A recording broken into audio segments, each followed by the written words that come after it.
नमस्कार दोस्तों, स्वागत है आपका आपके अपने यूट्यूब चैनल अमन प्रयास जीके जिसमें। तो जैसा कि फ्रेंड्स, आज है आपका 13 सितंबर और 13 सितंबर को आपका एसएससी सीजीएल का एग्ज़ाम था, जो कि आपका थर्ड शिफ्ट का भी एग्ज़ाम समाप्त हो गया है। तो थर्ड शिफ्ट पर आधारित हम लोग कुछ पीवाईक्यू को देखेंगे जो आपके फ्यूचर एग्ज़ाम में आ सकते हैं या फ्यूचर शिफ्ट में आ सकते हैं। तो चलिए वीडियो को स्टार्ट करते हैं बिना किसी देरी के। इसका जो पीडीएफ है वो आपको टेलीग्राम चैनल पर मिल जाएगा, जिसका जो लिंक है डिस्क्रिप्शन में दिया गया है। तो आप लोग जाकर ज्वाइन कर लीजिएगा। साथ में पिछले दिनों का भी पीडीएफ अगर आप लेना चाहते हैं तो भी मिल जाएगा, वो भी आपको टेलीग्राम चैनल पर ही मिलेगा। ठीक है, तो शुरू करते हैं आज के हम लोग पहले प्रश्न। तो आज का जो हमारा पहला प्रश्न हुआ है कि विद्युत धारा का एसआई इकाई क्या है। ठीक है, तो ये क्वेश्चन आपका आरआरसी ग्रुप डी का एग्जाम हुआ था 24 अक्टूबर 2018 को शिफ्ट 2 में पूछा गया था। ठीक है, और कुछ लोग आगे मत ये कह दीजिएगा कि आपका एसएससी का क्लास चल रहा है, क्या आरआरबी का चल रहा है। ठीक है, क्योंकि विद्युत धारा का इकाई जो आपका रेलवे में आंसर होगा वही आंसर आपका एसएससी में भी होगा। ठीक है, तो विद्युत धारा का एसआई इकाई दोस्तों आपका एम्पीयर होता है। ठीक है, विद्युत धारा की बात करते हैं तो इसे प्रति इकाई समय अंतराल में प्रवाहित होने वाले आवेश या आवेश के प्रवाह की दर के रूप में परिभाषित किया जाता है। इसकी दिशा धनात्मक आवेश के प्रवाह की दिशा है। इसका एसआई मात्रक आपका एम्पीयर है। इसके अलावा वोल्ट विभवांतर का एसआई मात्रक है। कूलम आवेश का एसआई मात्रक है। ओम प्रतिरोध का एसआई मात्रक है। ठीक है, याद रखिएगा। बाकी बढ़ते हैं हम लोग नेक्स्ट क्वेश्चन की। उससे पहले दोस्तों बता दें कि अगर आप टॉपिक वाइज प्रयास ई बुक लेना चाहते हैं, जिसमें अभी आपको टोटल 36 टॉपिक है जो कि मिलता है। ठीक है, अगर आप अभी परचेज करते हैं जिसका शुल्क मात्र 49 रुपये है, तो आपको टोटल 45 टॉपिक तक है जो कि मिलेगा। ठीक है, व्हाट्सअप नंबर दिया गया है, इसी व्हाट्सअप नंबर पे आपको संपर्क करना होगा। साथ में इसका जो लिंक है वो भी डिस्क्रिप्शन में दिया गया है, अगर वहाँ से परचेज करना चाहते हैं तो वहाँ से भी परचेज कर सकते हैं। ठीक है, हम लोग बढ़ते हैं नेक्स्ट क्वेश्चन की ओर। ठीक है, तो नेक्स्ट क्वेश्चन है हुआ है कि which of the following is not a part of a flower. ठीक है, ऑप्शन में दिया गया था आपका स्पाइन, तो इसका राइट आंसर स्पाइन होगा, जो रीड है। फूल का हिस्सा नहीं है। फूल के मुख्य भाग की बात करते हैं तो बाह्यदल है, जो कि फूल के भारी भाग जो मूल फूल के निकलते समय उसकी रक्षा करते हैं। पंखुड़ियाँ हैं, जो कि भाग है जो कि परागकणों को फूल की ओर आकर्षित करता है। कैंसर है, जो कि फूल का नर प्रजनन अंग है।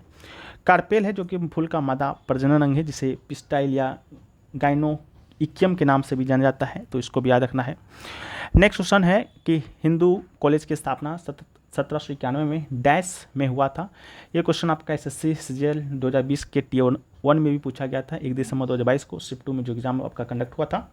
ठीक है, तो इसका राइट आंसर आपका बनारस होगा। प्राचीन संस्कृत ग्रंथों के अध्ययन को प्रोत्साहित करने के लिए 1791 में हिंदू कॉलेज की स्थापना किया गया। जोनाथन डक्कन और गवर्नर जनरल लॉर्ड कॉर्नवालिस ने संस्कृत कॉलेज की स्थापना है जो कि किया था। और जोनाथन डक्कन ने भारतीय शिक्षा के लिए ब्रिटिश समर्थन को प्रदर्शित करने के लिए संस्कृत वांग्मय को विकसित और संरक्षित करने के लिए महत्वपूर्ण कॉलेज की स्थापना का भी सुझाव दिया था। ठीक है, नेक्स्ट क्वेश्चन है कि निम्नलिखित में से कौन फसल जायद की फसल नहीं है।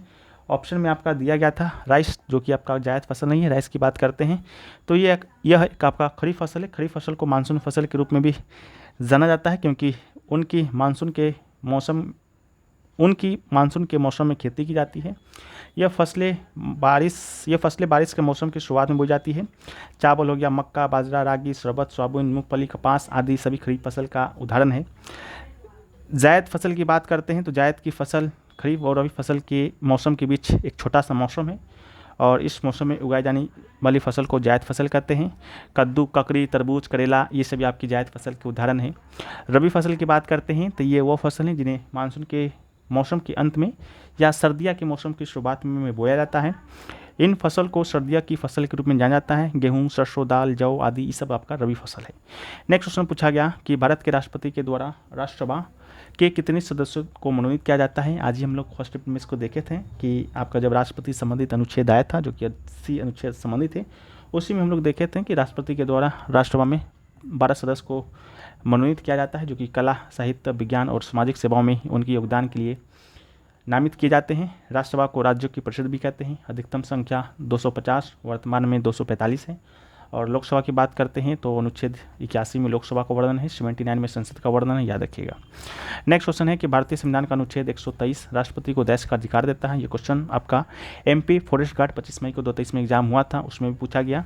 तो संसद के अवकाश के दौरान अध्यादेश की घोषणा करने का अधिकार आपका अनुच्छेद 123 राष्ट्रपति को देता है। जब आपका कोई भी सत्र वगैरह नहीं चल रहा हो और राष्ट्रपति को लगे कि देश में कानून का जरूरत है, तो वह देश के माध्यम से वह कानून है जो कि ला सकता है। लेकिन अध्यादेश को संसद के द्वारा 6 सप्ताह के भीतर पुनः अनुमोदित किया जाना चाहिए, नहीं तो वो निरस्त हो जाता है ऑटोमेटिक। ठीक है, तो ये भी कर सकते हैं। बाकी फ़खरुद्दीन अली अहमद ने भारत में सबसे अधिक अध्यादेश जारी किए हैं। अगर किसी राज्यपाल को लगता है कि हाँ मेरे राज्यों में अगर सत्र नहीं चल रहा है और आपका कानून बनाने की आवश्यकता है तो अनुच्छेद 213 के तहत राज्यों में राज्यपाल अध्यादेश जारी करता है, इस बात को भी ख्याल रखना है। नेक्स्ट क्वेश्चन है कि निम्नलिखित में से कौन सरकार के लिए गैर कर राजस्व का स्रोत है, तो इसका राइट आंसर फाइनेंस ऑप्शन में दिया गया था। सरकार की गैर कर प्राप्तियां सरकार की वो सभी राजस्व प्राप्तियां हैं जो सरकार की कर प्राप्तियों का हिस्सा नहीं है, चाहे वो प्रत्यक्ष कर हो या अप्रत्यक्ष कर। उदाहरण के लिए शुल्क, जुर्माना, राजकोषीय छूट, उपहार, अनुदान, निवेश पर ब्याज और लाभांश आदि इत्यादि है। नेक्स्ट क्वेश्चन है कि 2023 महिला प्रीमियर लीग में प्लेयर ऑफ द लीग कौन बनी थी, तो इसका राइट आंसर हेली मैथ्यूज होगा। 2023 प्रीमियर लीग में प्लेयर ऑफ द लीग का खिताब हेली मैथ्यूज को मिला था। उन्होंने मुंबई इंडियंस के लिए शानदार प्रदर्शन किया था। और 2023 का जो महिला प्रीमियर लीग था WPL, उसका खिताब भी मुंबई इंडियंस ने जीता था। यानी कि रनअप रहा था दिल्ली कैपिटल। ठीक है, महिला प्रीमियर लीग 2023 से अन्य पुरस्कार की बात करते हैं तो emerging player of the tournament Shafali Verma को दिया गया था। बेस्ट बॉलर का अवार्ड शाइका इसाक को दिया गया। बेस्ट बैटर का अवार्ड नताली वरंत को दिया गया और मोस्ट वैल्यूएबल प्लेयर का अवार्ड आपका हेली मैथ्यूज को दिया गया। नेक्स्ट क्वेश्चन है कि right general formula of Grignard reagent. ठीक है, तो इसका राइट आंसर RMGX होगा। The general formula of reagent is RMGX। Example include methyl magnesium bromide and phenyl magnesium chloride इत्यादि। ठीक है, नेक्स्ट क्वेश्चन पूछा गया BFW विश्व चैंपियनशिप की मेजबानी भारत में किस वर्ष होगी। ये क्वेश्चन आपका SSC CHSL 2021 3 जून 2022 के शिफ्ट 3 में भी पूछा गया। राइट आंसर 2026 होगा।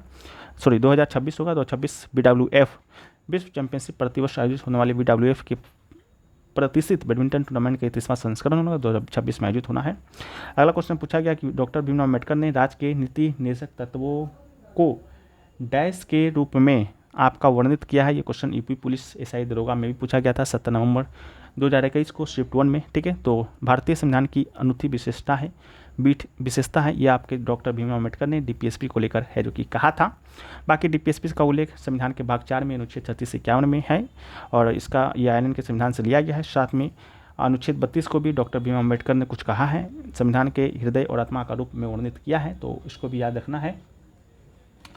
नेक्स्ट क्वेश्चन की बात करते हैं तो जो नेक्स्ट क्वेश्चन है वह है आपका कि गांधी इरविन समझौता कब किया गया था। ये क्वेश्चन आपका RRB JEE CBT 2 mechanical engineering 19 सितंबर 2019 के शिफ्ट 2 में पूछा गया। राइट आंसर आपका 1931 होगा। गांधी इरविन समझौता लंदन में Mahatma Gandhi viceroy Lord Irwin के बीच गांधी इरविन संधि पर हस्ताक्षर जो कि किया गया था। एक बार कल परसों पूछा गया 1930 में आपका वाइसरॉय कौन था, तो लॉर्ड इरविन था। अगला है मन्नार की खाड़ी कहाँ स्थित है। ये क्वेश्चन आपका HPTGT TET 2023 का ऑफिशियल पेपर में भी पूछा गया था। तमिलनाडु के पूर्व में कल ही हम लोग ने आपका 18 बायोस्फीयर रिजर्व को देखा था कौन कहाँ स्थित है। ठीक है, उसमें हमने मन्नार की खाड़ी के बारे में बताया था। इसका राइट आंसर आपका तमिलनाडु होगा। बायोस्फीयर रिजर्व के रूप में नामित मन्नार की खाड़ी भारत के सभी मुख्य भूमि से जैविक रूप से सबसे समृद्ध तटीय क्षेत्रों में से एक है। यह दक्षिण और दक्षिण पूर्वी एशिया में पहला समुद्री बायोस्फीयर रिजर्व है। भारत में तमिलनाडु में मन्नार क्षेत्र की खाड़ी 4 प्रमुख प्रवाल भित्ति क्षेत्रों में से एक है। अन्य गुजरात, कच्छ की खाड़ी, लक्षद्वीप, अंडमान निकोबार द्वीप समूह है। मन्नार की खाड़ी तमिलनाडु में रामेश्वरम से कन्याकुमारी तक दक्षिण में चल रही है। भारत देशांतर इतना से इतना अक्षांश के साथ इतना से इतना तक स्थित है। ठीक है, इसको सुधार कर देंगे आपका, तो PDF में देख लीजिएगा। नेक्स्ट क्वेश्चन पूछा गया निम्नलिखित में से किसे अकबर ने खान खाना की उपाधि दी, तो राइट आंसर मिर्जा अब्दुल रहीम खान होगा। अकबर ने मिर्जा अब्दुल रहीम खान को खाने खाना की उपाधि दी थी। तबीयत खराब है थोड़ा सा, ठीक है, पिछले कई दिनों से डेंगू से पीड़ित हैं, तो थोड़ा सा मैनेज कीजिएगा आवाज़ को लेकर। ठीक है, तो खाने खाना की उपाधि मिर्जा अब्दुल रहीम खान को दिया गया था। ठीक है, बाकी ये आपका नवरत्न था, अकबर का नवरत्न था, 9 रत्न था जिसे नवरत्न के रूप में जाना जाता है। राजा बिनमल हुआ, तानसेन हुआ, अबुल फजल हुआ, फैजी हुआ, राजा अमान सिंह हुआ, राजा टोडरमल हुआ, मुला दो प्याजा हुआ, फ़कीर अज़ियाउद्दीन हुआ, अब्दुल रहीम खाना हुआ। ठीक है, तो ये सारी चीज़ें हैं। बाकी अकबर की बात करते हैं तो 1556 में यह शासक बनता है। कन्नौज में इसका राज्याभिषेक होता है, 1605 तक रहता है। ठीक है, उसके बीच आपका ये हुमायूं का पुत्र था और 13 वर्ष की आयु में राजगद्दी पर बैठता है। मनसबदारी प्रथा की भी शुरुआत इसने किया था। बाकी भारत के प्रमुख राष्ट्रीय उद्यान और उससे जानवरों से संबंधित मिलान करने को आया था। क्या क्या दिया गया था ये तो पता अभी तक नहीं चल पाया है, बाकी चलता है तो उसको हम PDF में शामिल कर देंगे। बाकी जिम कॉर्बेट राष्ट्रीय उद्यान उत्तराखंड में स्थित है। प्रमुख जानवर की बात करते हैं, बाघ, हाथी, हिरन है। काजीरंगा राष्ट्रीय उद्यान जो कि असम में स्थित है, एक सिंग वाला गेंडा के लिए प्रसिद्ध है। गिर राष्ट्रीय उद्यान जो गुजरात में है, स्याही शेर के लिए प्रसिद्ध है। सुंदरवन राष्ट्रीय उद्यान की बात करते हैं तो रॉयल बंगाल टाइगर के लिए प्रसिद्ध है। कान्हा राष्ट्रीय उद्यान की बात करते हैं मध्य प्रदेश में तो 12 बाघ बारहसिंगा के लिए प्रसिद्ध है। रणथंभौर की बात करते हैं राजस्थान जो कि बाघ तेंदुआ असोल्ट बियर के लिए है।